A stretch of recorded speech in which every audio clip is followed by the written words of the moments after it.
আমি একটা কথা সবসময় বলি যে শেখ হাসিনা ক্ষমতায় ছিল কি করে। আমরা বলি যে তিনি পুলিশ প্রশাসন ব্যবহার করেছেন, রাতে ভোট করেছেন, ব্যালট বাক্স স্টাফিং করেছেন ইত্যাদি ইত্যাদি।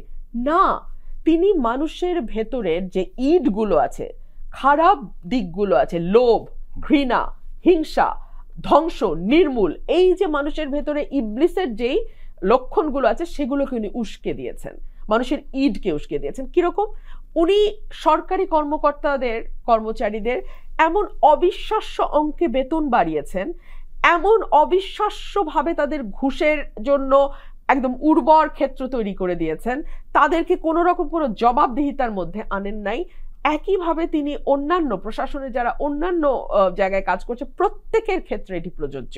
তিনি মানুষের ভেতরে লোভকে উস্কে দিয়েছেন, তিনি মানুষের ভেতরে ভেদ বা বিভাজন ভীষণভাবে তৈরি করেছেন।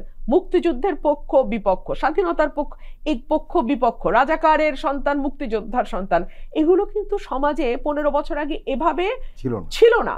এগুলোকে তিনি বিভাজনকে উস্কে দিয়েছেন। সো এভাবেই তিনি তার ক্ষমতাকে পাকাপোক্ত করেছেন, ক্ষমতায় থেকেছেন এবং মানুষকে শোষণ করেছেন। এখন এই রিয়েলাইজেশনগুলো যদি আমাদের মধ্যে এখনো না আসে তাহলে কিন্তু আমাদের সাফার করতে হবে। প্রশাসনকে কিন্তু আপনি সহজে জবাবদিহিতায় আনতে পারবেন না, তাদের চাকরির নেচারটাই এমন, চাকরি বিধি এমন, এবং তারা এত শক্ত একটা ক্ল্যান যে তাদেরকে আপনি আসলে বিভাজন করে বা তাদেরকে শাস্তি দিয়ে আপনি তাদেরকে আওতায় আনা খুব কঠিন। সাফার করে কিন্তু রাজনীতিবিদরা। 111-এর সাফারিংও রাজনীতিবিদদের উপরেই গেছে, 15 বছরের যে সাফারিং সেটাও রাজনীতিবিদদের উপরেই গেছে।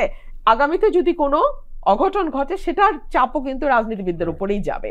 সো রাজনীতিবিদরা যদি সচেতন না হন, তারা অতীতেও মূল্য দিয়েছেন, ভবিষ্যতেও মূল্য দেবেন।